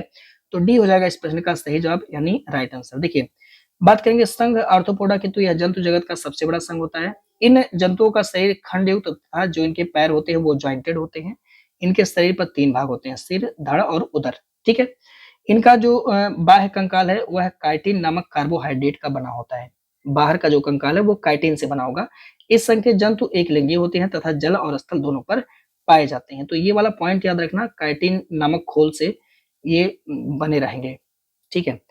भारत में आर्थिक नियोजन की पहली रूपरेखा का प्रस्ताव रखा गया था। जानते हैं जो इकोनॉमिक प्लान है वो फर्स्ट टाइम इंडिया में कौन रखा था, तो एक व्यक्ति थे एम विश्वेश्वरैया, हाल ही में शायद इनका देहांत हुआ। तो इनके द्वारा 1934 में यानी 1934 में सबसे पहले भारत में आर्थिक नियोजन की रूपरेखा रखी गई थी। तो अगर आप सिलेक्ट कर रहे हैं आपका ए तो बिल्कुल सही है, नहीं सिलेक्ट कर रहे तो गलत है। विश्वेश्वरैया योजना की बात करेंगे तो भारत में आर्थिक नियोजन की पहली रूपरेखा का प्रस्ताव वर्ष 1934 में एम विश्वेश्वरैया के द्वारा, इनकी एक किताब है जिसका नाम है प्लान्ड इकोनॉमी ऑफ इंडिया। तो पहली बात तो इस किताब के लेखक एम विश्वेश्वरैया ये भी ध्यान रखिएगा। इसमें जो है हमें ये देखने को मिलती है, यह जो है 10 वर्षीय प्लान था। इसमें नेशनल इनकम को दोगुना करने की बात थी। इसके अंदर जो हमारे इंडस्ट्रियल जो उत्पादन है उसमें वृद्धि करने की बात की गई थी। लघु और बड़े उद्योग में सम्मिलित रूप से वृद्धि करने की बात एम विश्वेश्वरैया प्लानिंग में 1934 में ही कर दिया गया था। पर गांधी जी की चरखा नीति की वजह से सब कुछ चल नहीं पा रहा था, इसी वजह से तो गांधी जी में थोड़ा सा बवाल हो जाता आगे चल के। पर कोई दिक्कत नहीं है भाई, उनका भी मानना था कि भारतीयों के प्रोडक्शन को बढ़ावा देने के लिए हमें समाजवाद की तरफ झुकना पड़ेगा। अंत में झुकना पड़ा ही, और नहीं झुकेंगे तो बाहर की कंपनियां फिर से आकर के शासन करने लगेंगी, जैसे आज भारत के अंदर आप देख रहे हैं बार बार अमेरिका धमकी देता है टेरिफ बढ़ाओ। ऐसा इसलिए कर पाता है क्योंकि भारत के अंतर्गत आत्मनिर्भरता बिल्कुल भी नहीं है। बस इसका कारण ये है कि हम अपने यहाँ की कंपनियों को जो है बढ़ावा ना देकर के बाहर के क्षेत्रों को बढ़ावा दे रहे हैं। करा के निम्नलिखित में से किस पंचवर्षीय योजना के तहत राउरकेला, भिलई और दुर्गापुर में लौह इस्पात उद्योग की स्थापना की गई थी? तो पहला तो नहीं होगा क्योंकि आप जानते हैं बार बार मैंने आपसे बताया था जो पहला है इसमें कृषि को प्राथमिकता दी गई थी और कृषि को प्राथमिकता दे करके ये योजना सफल भी रही थी। तो पहले में तो कृषि है, दूसरे में उद्योग को प्राथमिकता दिया गया। तो यहाँ पे थोड़ा ध्यान रखिएगा, दूसरी जो पंचवर्षीय योजना है साहब इसमें उद्योगों को जो है वो बढ़ावा दिया गया। तो बी हो जाएगा इस प्रश्न का राइट आंसर, यहाँ पे सही जवाब हो जाएगा। इसी योजना के तहत आप देखेंगे जो द्वितीय पंचवर्षीय योजना है जो कि पीसी महालनोबिस मॉडल पर आधारित था, जिसका मुख्य उद्देश्य समाजवादी समाज को बनाना है। योजना के तहत उद्योगों के विकास को यहाँ पे प्राथमिकता दिया गया है। और एक काम इसमें किया गया कि ऊर्जा के क्षेत्र में और परिवहन के क्षेत्र में इंफ्रास्ट्रक्चर डेवलपमेंट करेंगे, जैसे रोड बनाएंगे, परिवहन बन जाएगा। ठीक है, ऊर्जा के क्षेत्र में सोलर प्लांट लगाएंगे, तो उस समय सोलर प्लांट का जो अवधारणा नहीं चल रहा है, लेकिन और जो मतलब संयंत्र हैं, विंड वेन है, इन सब की स्थापना सरकार कर रही होती है। दूसरी पंचवर्षीय योजना के तहत सरकार ने सोचा कि हम इंफ्रास्ट्रक्चर डेवलप करेंगे एनर्जी के क्षेत्र में और ट्रांसपोर्ट के क्षेत्र में। ठीक है, योजना के दौरान ही आप देखेंगे तो राउरकेला, भिलई और दुर्गापुर में कुछ विदेशी कंपनियों की सहायता से यानी विदेश के राज्यों देशों की सहायता से हमने लौह इस्पात संयंत्र लगाया, खास करके रूस और जापान की सहायता से। ठीक है, तो लौह इस्पात उद्योग लगाया गया, ये द्वितीय पंचवर्षीय योजना में ही किया गया है। ठीक है, आगे देखेंगे राष्ट्रीय भारत परिवर्तन संस्था। अब ये नाम बहुत बड़ा नहीं है, बहुत आसान नाम है, यही है नेशनल, ठीक है, जिसे आप बोलते हैं NITI इंफ्रास्ट्रक्चर, ठीक है, sorry national institution for transforming India यानी नीति आयोग, जिसका गठन आप जानते हैं 1 जनवरी 2015 से किया गया। प्रधानमंत्री नरेंद्र मोदी ने कहा कि जो योजना आयोग है, जो प्लानिंग कमीशन है, योजना आयोग नेहरू जी वाला, उसको खत्म करते हैं, योजना से काम नहीं चलेगा, हम नीतियां को बनाते हैं और वो नीतियों में सबको राजा बना देंगे, बाकी प्रजा को भिखारी बना देंगे। ठीक है, माफ करिए राजनीतिक नई बात हो रही है, लेकिन योजना आयोग पता नहीं नीति आयोग कहां तक सफल है, वो तो आगे चल के जब राजनीतिक चिंतन करेंगे तो समझ में आएगा। लेकिन 1 जनवरी 2015 से नीति आयोग सामने आया, प्लानिंग कमीशन यानी योजना आयोग को खत्म करके। ठीक है, अब जानते हैं इसके जो पदेन अध्यक्ष हैं ठीक वैसे ही प्रधानमंत्री साहब हैं। आयोग में जो इसके गवर्निंग काउंसिल है, इसमें 2 लोग को याद रखिएगा, राज्यों के मुख्यमंत्री और जो संघ शासित प्रदेश हैं, जो हमारी यूनियन टेरिटरी है, वहां के उपराज्यपाल शामिल होंगे। बाकी राज्यों के राज्यपाल नहीं शामिल हैं। यही सवाल जो है पेपर में बहुत उल्टा सीधा करके आता है, इसे याद रखिए। राज्यों के राज्यपाल जो है वह नीति आयोग में इनका कोई रोल नहीं है। राज्यों के मुख्यमंत्री हैं और जो यूनियन टेरिटरी होते हैं, संघ शासित राज्य हो गए, वहां के उपराज्यपाल वहां के होते हैं। ठीक है, ये पॉइंट थोड़ा ध्यान रखिएगा। बाकी पदेन अध्यक्ष तो साहब हैं। अंतर्राष्ट्रीय वित्त निगम यानी IFC की स्थापना कब की गई थी? IFC की स्थापना कब की गई थी, ये आपसे पूछ रहा है। तो आप जानते हैं जो अंतर्राष्ट्रीय वित्त निगम है, इसकी स्थापना 1956 में किया जाता है। यानी प्रश्न का सही जवाब होगा कौन सा? B right answer. देखिए, हम बात करेंगे इंटरनेशनल मॉनेटरी फंड की, तो औपचारिक रूप से इसकी स्थापना तो 27 दिसंबर 1945 को किया जाता है, लेकिन ये काम करना स्टार्ट करता है 1 मार्च 1947 को। तो ऑप्शन में जिस हिसाब से देगा आप समझ लेना। जबकि अंतर्राष्ट्रीय पुनर्निर्माण और विकास बैंक यानी IBRD आप जानते हैं 1944 में विश्व बैंक के साथ में ही इसकी स्थापना की जा रही है। अंतर्राष्ट्रीय विकास संघ की स्थापना है ये 24 सितंबर 1960 को किया जा रहा है, जबकि अंतर्राष्ट्रीय वित्त निगम की स्थापना 1956 में किया जा रहा है। ठीक है, इसी तरह से WTO की स्थापना 1 जनवरी 1995 को हो रही है। ILO की स्थापना तो वर्ष 1919 में किया जा रहा है। आगे अगला सवाल कह रहा है कि निम्न आय वाले परिवारों एवं छोटे व्यवसायों को व्यापक वित्तीय सहायता उपलब्ध कराने हेतु सुझाव देने के लिए निम्नलिखित में से किस समिति का गठन किया गया था? ए घोष समिति, MN गोईपोरिया समिति, नचिकेत मोरे समिति या फिर श्यामलाल गोपीनाथ कमेटी। तो याद रखेंगे निम्न आय वाले परिवारों को और जो छोटे व्यवसाय वाले लोग हैं उनको फाइनेंस देने के लिए नचिकेत मोरे के कमेटी का गठन किया गया। यानी सही जवाब हो जाएगा आपका प्रश्न का सी यहाँ पे राइट आंसर। अब देखिए कुछ इंपॉर्टेंट बैंकिंग में सुधार के लिए कमेटी बनी है, जैसे MN गोईपोरिया कमेटी, यह जो है ग्राहक सेवा में सुधार के लिए सरकार ने इसका गठन किया था। एक घोष समिति बैंकों में जो धोखाधड़ी है इसको रोकने के लिए बना है, जबकि PR नायक समिति लघु और मध्यम उद्योगों को ऋण उपलब्ध कराने के लिए क्या क्या चीजें होनी चाहिए उसके लिए बनी है।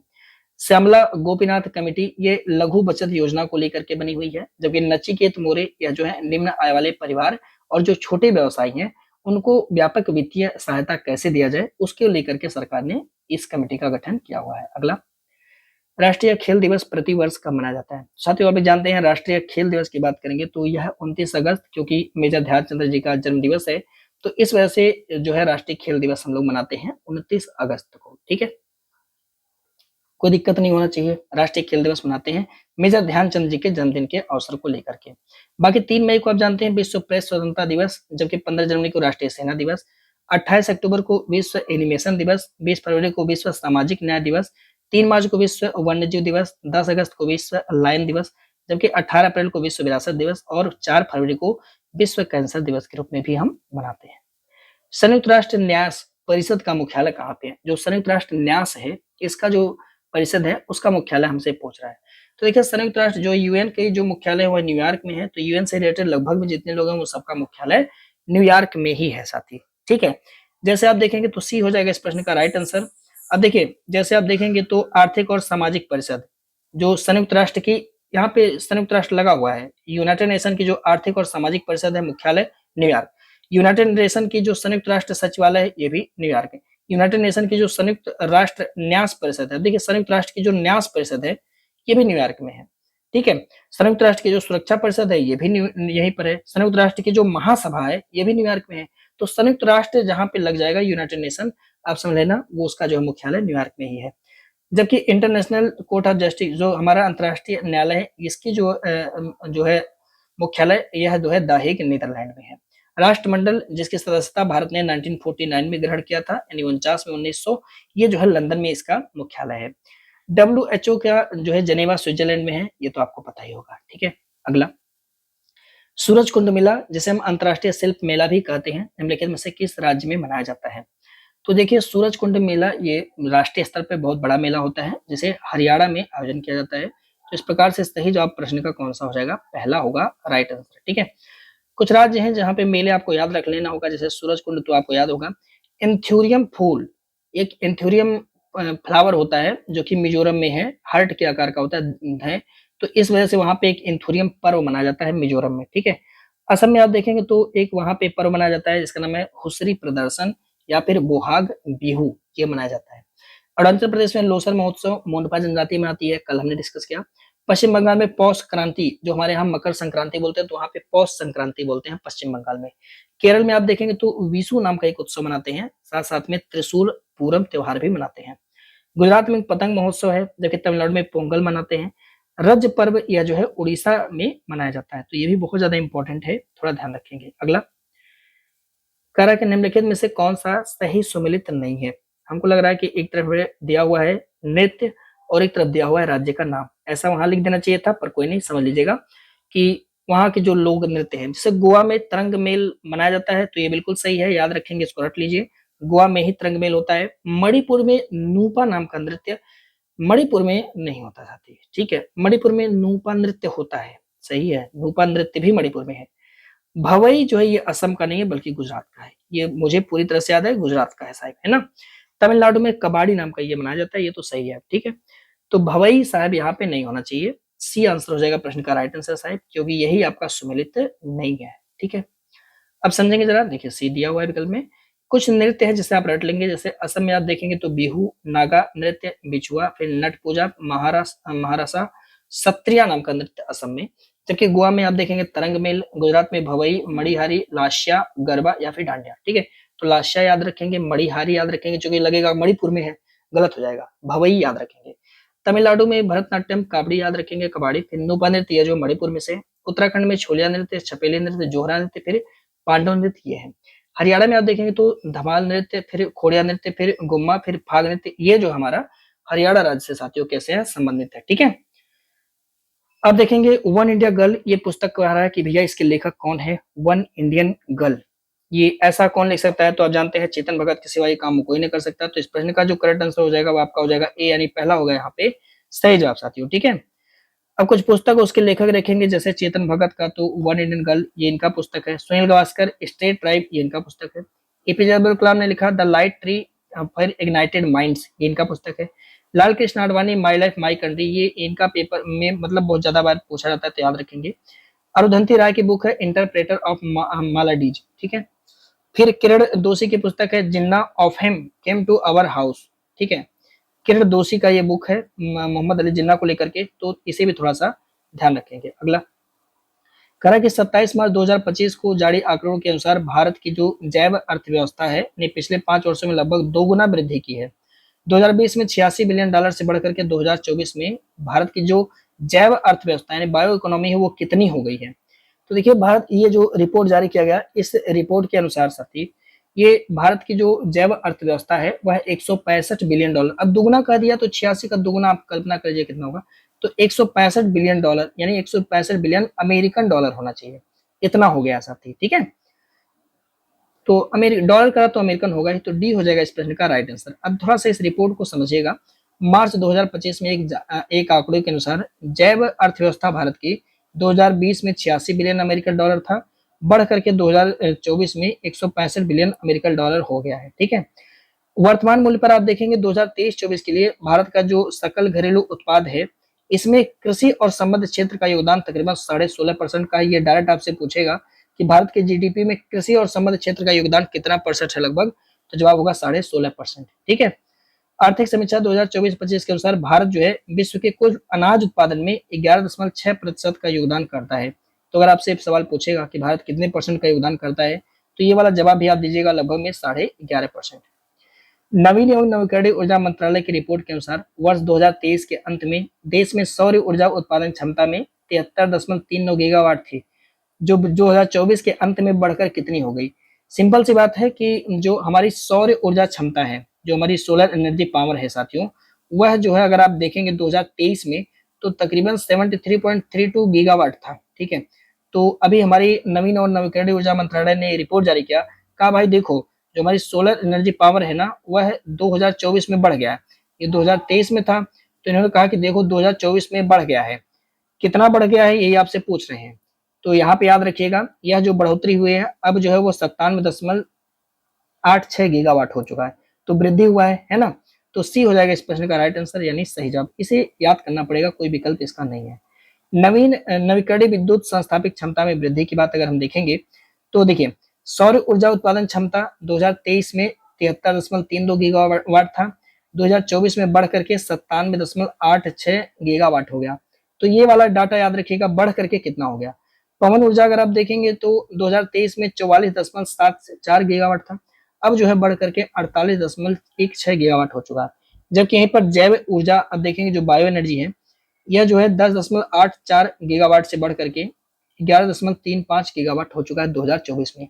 तो इन आंकड़ों को थोड़ा सा हमें ध्यान रखना होगा। अगला, भारत का पहला सफेद बाघ प्रजनन केंद्र निम्नलिखित में से किस जिले में स्थापित, किस राज्य में होना चाहिए, किस राज्य में स्थापित करने की बात की गई है साथियों, ठीक है। तो भारत का पहला सफेद बाघ प्रजनन केंद्र है, याद रखिएगा।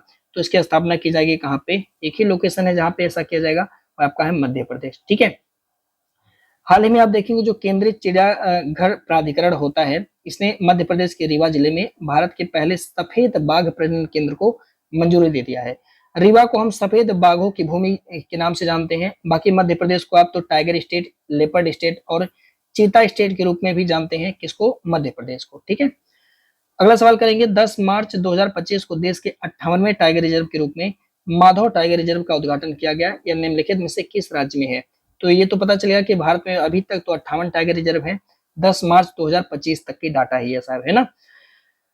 तो माधव टाइगर रिजर्व है तो ये कहाँ पे बनेगा, तो साहब याद रखेंगे माधव टाइगर रिजर्व यह जो है मध्य प्रदेश में ही है, यानी प्रश्न का जो सही जवाब होगा आपका हो जाएगा सी राइट आंसर। देखिए अब जानते हैं देश में अभी 58 टाइगर रिजर्व हो चुके और 58वां टाइगर रिजर्व कौन सा है, माधव टाइगर रिजर्व, जो कि मध्य प्रदेश में है। मध्य प्रदेश में वर्तमान में कुल 9 टाइगर रिजर्व हैं, कौन कौन से, सतपुड़ा टाइगर रिजर्व, पेंच, बांधवगढ़, कान्हा, संजय दुबरी, पन्ना, फिर रानी दुर्गावती, रातापानी और माधवगढ़। इस तरह से कुल जो है 10 टाइगर रिजर्व हैं, सॉरी 9 टाइगर रिजर्व है, कहाँ पे, एमपी में, देश में सबसे ज्यादा वहीं पर है। आगे निम्नलिखित कथनों पर विचार कीजिए तथा नीचे दिए गए कोड से सही विकल्प का चयन कीजिए। जो वन स्थिति रिपोर्ट 2023 के अनुसार देश में कुल वनावरण और वृक्षावरण का प्रतिशत 25.17 है, ऐसा जो हमारा इंडियन स्टैटिक फॉरेस्ट रिपोर्ट है वह बताता है कि भारत के अंदर भाई वनावरण और वृक्षावरण को अगर मिला दोगे तो भारत के कुल भौगोलिक क्षेत्रफल का 25.17% है। और हमें चाहिए कितना टोटल 33% चाहिए। ठीक है, जो हमारी हमने जो पॉलिसी लेकर के आई थी वन नीति 1980 के तहत। ठीक है, कह रहा कि वन स्थिति रिपोर्ट 2023 के अनुसार देश का कुल वनावरण प्रतिशत, वनावरण इसमें से केवल अकेले 21.76% है। वनावरण वृक्षावरण को मिला के 25.17% है, जबकि वनावरण केवल और केवल 21.76% है। तो दोनों विकल्प आपके यहाँ पे सही हैं। सही जवाब हो जाएगा प्रश्न का सी यहाँ पे राइट आंसर। ठीक है, देखिए अगर हम बात करेंगे वन स्थिति रिपोर्ट को लेकर के, तो इस रिपोर्ट के अनुसार देश में कुल वनावरण और वृक्षावरण का प्रतिशत वह 25.17 है, जबकि अकेले कुल वनावरण की प्रतिशतता 21.76% है। क्षेत्रफल की दृष्टि से आप देखेंगे तो 2021 की तुलना में 2023 में कौन कौन से ऐसे राज्य हैं जो वनावरण के दृष्टिकोण में वृद्धि दिखाए हुए हैं। तो पहले नंबर पे मिजोरम राज्य में वनावरण में वृद्धि हुआ है, दूसरे नंबर पे गुजरात में, फिर उसके बाद उड़ीसा में, फिर कर्नाटक में, फिर केरल में। ये ऐसे हैं जो 2021 की तुलना में 2023 में वृद्धि किए हुए हैं। ठीक है, तो इनका नाम याद रख सकते हैं। और सबसे ज्यादा वनावरण अगर ऐसे देखेंगे आप क्षेत्रफल के हिसाब से तो मध्य प्रदेश में सबसे ज्यादा वन है, लेकिन वृद्धि कौन किया है ये तो मिजोरम इसमें पहले नंबर पे आएगा। ठीक है, निम्नलिखित में से किसे साहित्य अकादमी युवा पुरस्कार 2025 मिला है? साहित्य अकादमी युवा पुरस्कार 2025 की यहाँ पे बात हो रही है। ठीक है, ध्यान रखेंगे। तो जो पार्वती तिर्की है इन्हें मिला है, इनकी कविता है फिर उगना, इसके लिए इन्हें जो है साहित्य अकादमी युवा पुरस्कार दिया गया। तो इस प्रश्न का जो सही जवाब होगा वो आपका हो जाएगा पहला राइट आंसर। देखिए बात करेंगे पुरस्कार को लेकर के, तो पार्वती तिर्की को उनकी जो कविता संग्रह है फिर उगना इसके लिए दिया गया साहित्य अकादमी युवा पुरस्कार 2025 प्रदान किया गया। जबकि सुशील शुक्ला को उनकी जो लघु कहानी है 1/12 इसके लिए जो है इन्हें साहित्य अकादमी बाल पुरस्कार 2025 दिया गया। जबकि जो 34वां सरस्वती सम्मान है वह संस्कृत के विद्वान महामहोपाध्याय भद्रेश दास स्वामी जी को दिया गया है। इन्हें भी थोड़ा सा ध्यान रखेंगे। अगला 20 मई 2025 को डॉक्टर एम.आर. श्रीनिवास जी का निधन हो गया। इन्हें निम्नलिखित में से किस वर्ष पद्म विभूषण से सम्मानित किया गया था? तो अभी हाल ही में मतलब निधन हुआ है डॉक्टर एम.आर. श्रीनिवास जी को।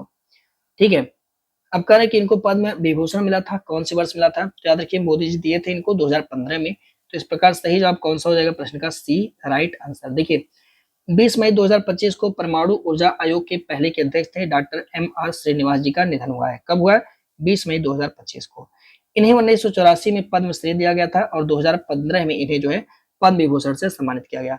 26 दिसंबर 2024 की बात करें तो भारत के पूर्व प्रधानमंत्री श्री डॉक्टर मनमोहन जी का निधन हुआ है। इन्हें भी थोड़ा ध्यान रखिएगा, ये डेट याद रखिएगा, लोग जो है भूल चुके हैं। 23 दिसंबर 2024 को प्रसिद्ध फिल्म निर्देशक थे श्यामा बेनेगल जी, इनका जो है निधन हो चुका है। अब इन्हें जो है वर्ष 2005 में दादा साहेब फाल्के पुरस्कार से भी सम्मानित किया गया था।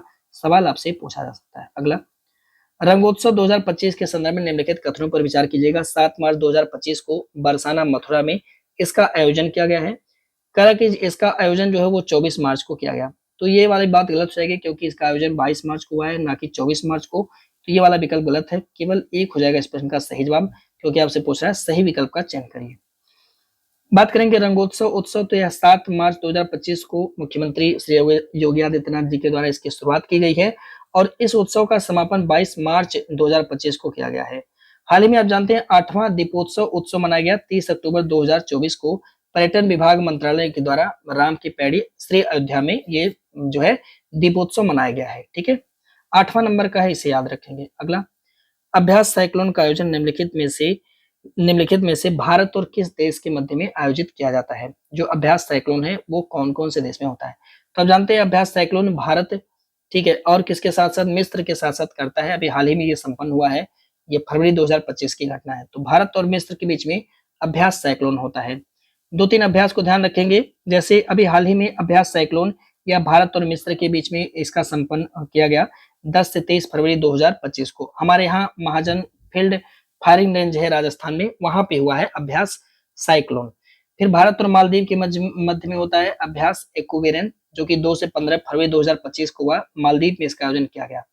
भारत और अमेरिका के मध्य में होता है अभ्यास ब्रज प्रहार 2024 का आयोजन किया गया 2 से 22 नवंबर 2025 को। इडाहो क्षेत्र है, प्रांत है अमेरिका का, वहां पे ये चीज किया गया है। ठीक है, अगला निम्नलिखित में से कौन सा रामसर साइट है जो कि उत्तर प्रदेश में स्थित नहीं है? अब जानते हैं उत्तर प्रदेश में 10 रामसर साइट्स है। इनमें से अगर आप ध्यान रखें जो नंजरायड़ पक्षी अभ्यारण्य तमिलनाडु में पड़ता है, ये हमारे यहाँ नहीं है साहिब, ठीक है। तो इस प्रकार सही जवाब हो जाएगा प्रश्न का कौन सा, डी राइट आंसर। अब उत्तर प्रदेश के 10 कौन कौन से हैं उनका नाम आपको याद रखना होगा।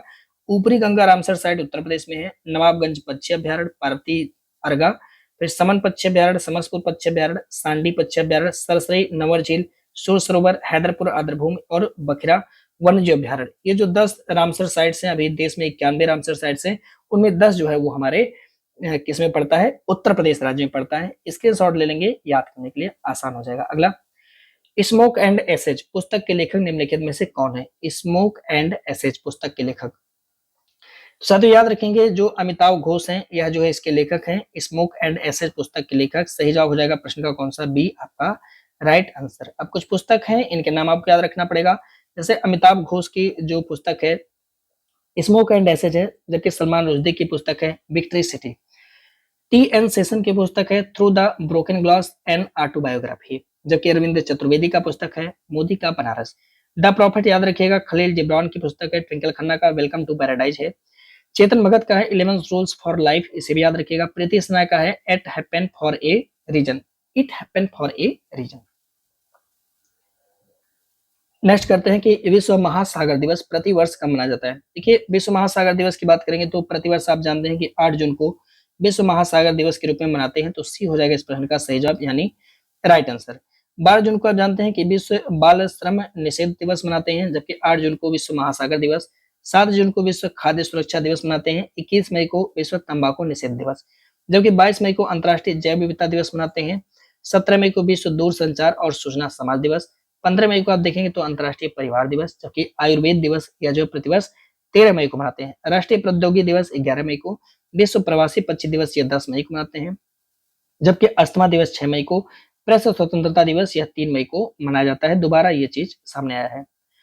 अगला क्वेश्चन कह रहा है कि वैश्विक नवाचार सूचकांक ग्लोबल इनोवेशन इंडेक्स 2024 में भारत को कौन सा रैंक मिला हुआ है? तो आप जानते हैं कि इस वाले इंडेक्स में 2024 का जो GII ग्लोबल इनोवेशन इंडेक्स जारी किया गया, भारत जो है वो हमारा जो है 39वें स्थान पे पहुंच चुका है बेचारा, ठीक है।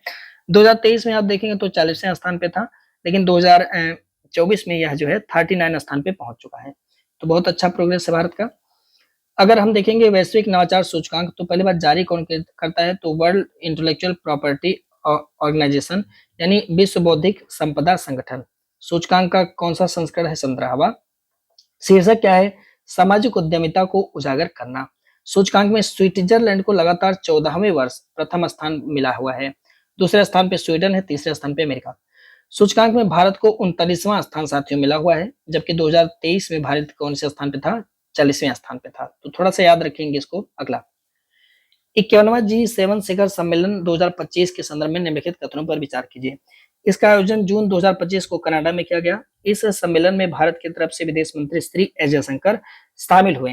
अब आपसे कह रहा है कि भैया इसमें से कौन सा स्टेटमेंट जो है वो सही होगा, तो याद रखेंगे कि एस जयशंकर जी नहीं गए थे, G7 बड़ा शिखर सम्मेलन है, तो इसमें जो है एस जयशंकर जी नहीं, हमारे प्रधानमंत्री जी स्वयं गए थे। तो भाई जवाब हो जाएगा आपका इस प्रश्न का केवल एक आपका हो जाएगा राइट आंसर।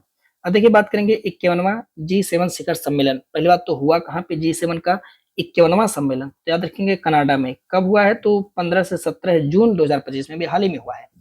कनाडा के जो प्रधानमंत्री हैं मार्की कोनी साहब, इन्होंने इसकी अध्यक्षता की है। भारत की तरफ से आप देखेंगे तो श्री नरेंद्र मोदी साहब गए हुए हैं। G7 विश्व की सर्वाधिक औद्योगिक और विकसित महाशक्तियों का संगठन है। आप जानते हैं इनमें संयुक्त राज्य अमेरिका है, कनाडा है, यूनाइटेड किंगडम है, फिर जर्मनी है, फ्रांस है, इटली और जापान है, बल्कि हमारा भारत इसका सदस्य देश नहीं है, ठीक है। अगला और आज का आखिरी सवाल है साथी, उम्मीद करता हूँ कि 50 सवाल आपको समझ में आए होंगे। कल से करंट अफेयर अपडेट आएगा, क्योंकि करंट अफेयर की क्लासें यहीं पर आगे आ रही हैं, ठीक है।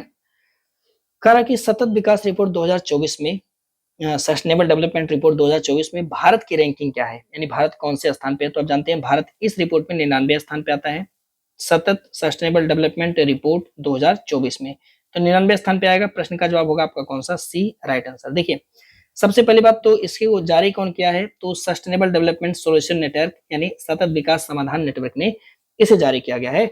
यह इस रिपोर्ट का कौन सा संस्करण है, 10वां संस्करण है। रिपोर्ट का शीर्षक है फाइनेंसिंग सस्टेनेबल डेवलपमेंट टू 2023 और मिड सेंचुरी, ठीक है। सूचकांक में 5 देश हैं, शीर्ष पर हैं। सबसे पहले फिनलैंड, फिर स्वीडन है, फिर डेनमार्क है, जर्मनी, उसके बाद फ्रांस है। ठीक है। एचएसजी सूचकांक में बात करेंगे 2025 में, जो 2024 के नाम से जारी किया गया, भारत को 167 देशों में कौन सा स्थान मिला है? तो 99 स्थान मिला है।